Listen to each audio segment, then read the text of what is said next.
اور اسی طرح سے قرآن مجید کا جو ایک حق سب سے بڑا اور سب سے اہم یہ بھی ہے جس کو کہتے ہیں حق التدبر، کہ قرآن مجید کے اوپر غور و فکر کرنا چاہیے، قرآن مجید کو سمجھنے کی کوشش کرنا چاہیے، قرآن مجید کو سمجھ کر پڑھنے کی کوشش کرنا چاہیے۔ یہ قرآن مجید کے اوپر غور و فکر کرنا، تدبر کرنا، یہ بھی قرآن مجید کا ایک اہم حق ہے جس سے مسلمان اکثر طور پر غافل ہیں۔ اکثر مسلمان ماہ رمضان میں قرآن مجید کی ضرور تلاوت کرتے ہیں، قرآن مجید کے الفاظ کو وہ پڑھتے ہیں، قرآن مجید کے الفاظ کو وہ سنتے ہیں، لیکن کبھی قرآن مجید کے معانی اور مطالب کے اوپر وہ غور نہیں کرتے، قرآن مجید کے معنی و مطلب کو سمجھنے کی کوشش نہیں کرتے، جبکہ قرآن مجید کا حق یہ ہے کہ قرآن مجید کے معانی کے اوپر غور و فکر کیا جائے، اس کے معانی کو سمجھنے کی کوشش کیا جائے۔ اللہ رب العالمین نے اسی لیے کہا وَلَقَدْ يَسَّرْنَا الْقُرْآنَ لِلذِّكْرِ فَهَلْ مِن مُدَّكِّرٍ، کہا کہ ہم نے اس قرآن مجید کو آسان کیا ہے سمجھنے کے لیے، کیا ہے کوئی سمجھنے والا؟ تو اللہ تبارک و تعالیٰ اس قرآن مجید سے یہ چاہتا ہے کہ بندے اس قرآن مجید کو سمجھیں، اس کے معانی و مفہوم کو سمجھیں،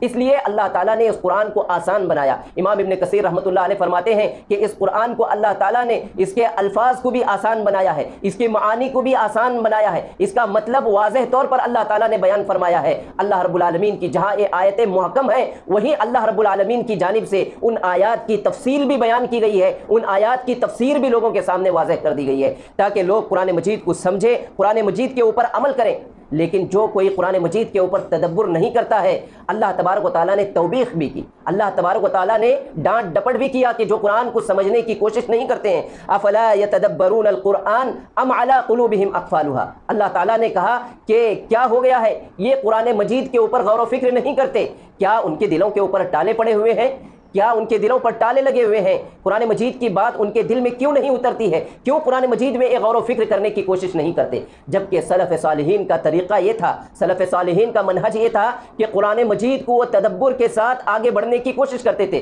جیسا کہ عبداللہ ابن عمر رضی اللہ تعالیٰ عنہما کے بارے میں آتا ہے کہ عبداللہ ابن عمر رضی اللہ تعالیٰ عنہما سورہ بقرہ کو کئی سالوں میں انہوں نے حفظ کیا ہے، ایک ہی وقت میں، ایک ہی لہجے میں، یا کچھ ہی ایام یا کچھ ہفتوں میں انہوں نے سورہ بقرہ کو یاد نہیں کیا، بلکہ ابن عمر رضی اللہ تعالیٰ عنہما نے سورہ بقرہ کا حفظ کئی سالوں میں کیا۔ پھر اس کے بعد کہتے ہیں کہ عبداللہ ابن عمر رضی اللہ تعالیٰ عنہما سورہ بقرہ کی ایک ایک آیت حفظ کرتے اور اس کے معانی کو سمجھتے، اس کی تفسیر کو سنتے سمجھتے اور اس کے ذہن میں بٹا کر اپنی زندگی میں اس کو نافذ کر لیتے، پھر اس کے بعد اگلی آیت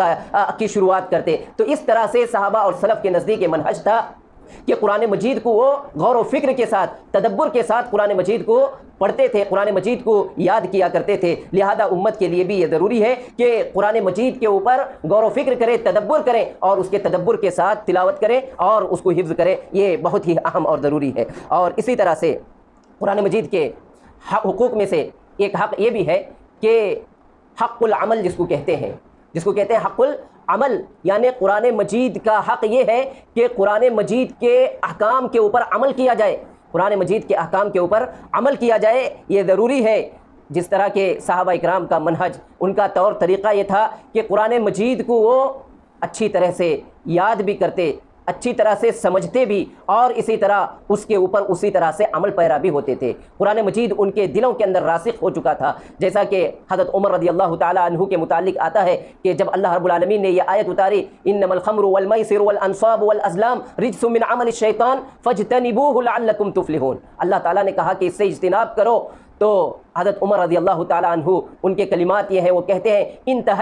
انتہینا یا ربنا، اے اللہ، اے ہمارے رب، ہم رک گئے، جس چیز سے تو نے روکا تھا، جس شراب کی حرمت تو نے بیان کی تھی، ہم اس سے رک گئے، ہم کبھی آئندہ اس شراب کے قریب بھی نہیں جائیں گے۔ تو یہ عمل تھا قرآن مجید کے اوپر صحابہ کا۔ اور اسی طرح قرآن مجید کے اوپر فی الفور عمل کی ایک مثال ہم اور آپ اپنے ذہنوں میں نقش کرنا چاہتے ہیں تو یہ بھی نقش کر سکتے ہیں کہ قبلے والی جو آیت ہے، قبلے کی تبدیلی کے متعلق جو آیت نازل ہوئی، یعنی جب اللہ کے نبی صلی اللہ علیہ وسلم مکے سے مدینہ گئے، مدینہ جانے کے بعد اللہ تبارک و تعالیٰ نے وہاں پر بیت المقدس کو قبلہ کر دیا تھا، جبکہ اللہ کے نبی صلی اللہ علیہ وسلم یہ چاہتے تھے، آپ کی یہ تمنا تھی کہ کعبۃ اللہ کو ہی قبلہ مقرر کیا جائے، کعبۃ اللہ ہی کو قبلہ قرار دیا جائے، آپ کی یہ تمنا تھی۔ اللہ کے نبی صلی اللہ علیہ وسلم اللہ کے حکم کے مطابق کئی ماہ تک، تقریباً 16 ماہ تک آپ بیت المقدس کی طرف رخ کر کے آپ نماز پڑھتے رہے۔ ایک مرتبہ اچانک اللہ تعالیٰ کی جانب سے وحی نازل ہوئی اور اللہ تعالیٰ نے تحویل قبلہ کا حکم دیا، اور اللہ کے نبی صلی اللہ علیہ وسلم کے ساتھ جن صحابہ نے عصر کی نماز ادا کر دی تو ان لوگوں نے تحویل قبلہ کے ساتھ، یعنی قبلے کا رخ مڑ چکا تھا،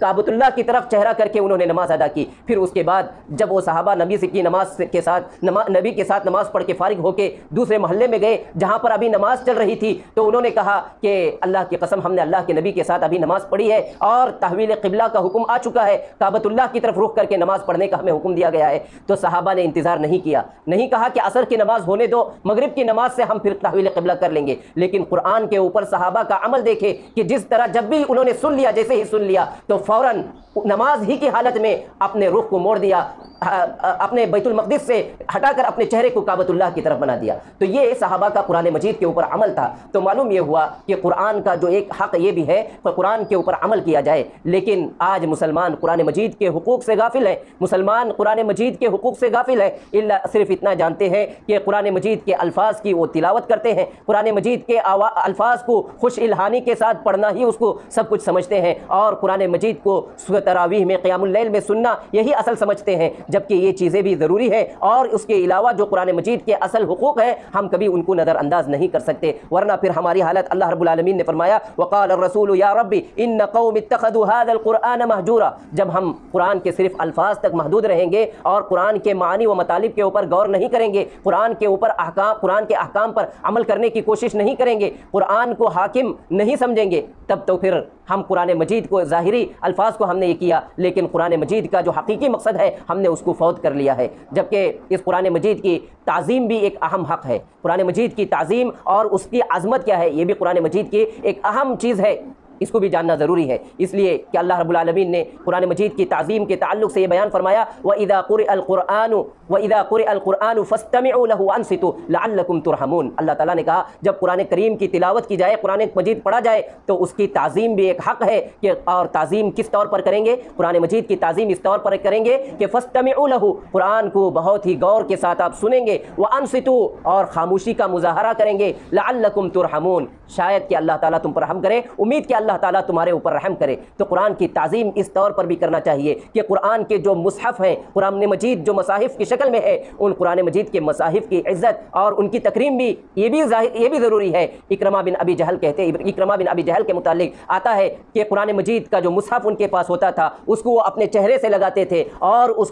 اس کا بوسہ لیتے تھے اور پھر اس کہتے تھے کہ کلام ربی، یہ میرے رب کا کلام ہے، یہ میرے رب کا کلام ہے۔ لہذا اللہ رب العالمین کے کلام کی تعظیم بے حد ضروری ہے، اللہ رب العالمین کے کلام کا احترام ہمیں کرنا بہت ہی ضروری ہے، لیکن آج مسلمان اللہ تعالیٰ کی اس کتاب کے ساتھ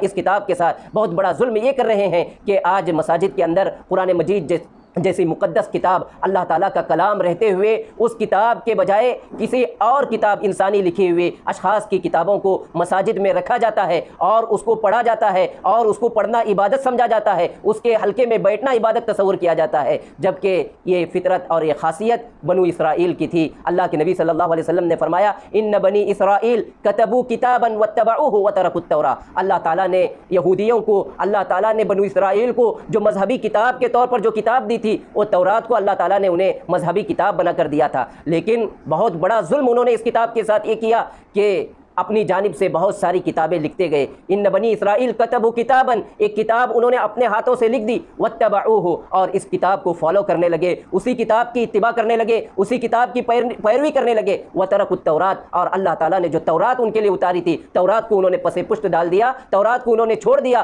اور اس کے بعد اس کے اندر تحریف اور تبدیل کرنے لگے۔ تو یہی آج امت مسلمہ کا حال ہے کہ امت مسلمہ کے آگے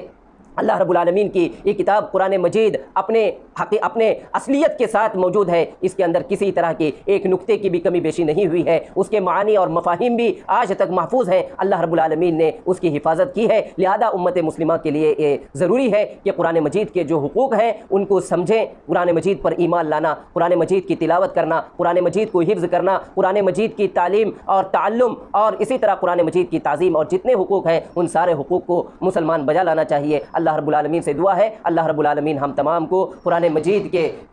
کے احکام پر عمل کرنے کی، قرآن مجید کی تعظیم کرنے کی اور قرآن مجید کے حقوق کی ادائیگی کی ہم لوگوں کو توفیق دے۔ آمین۔ اقول قولی ھذا استغفر اللہ لی ولکم ولسائر المسلمین فاستغفروہ انہ ھو الغفور الرحیم۔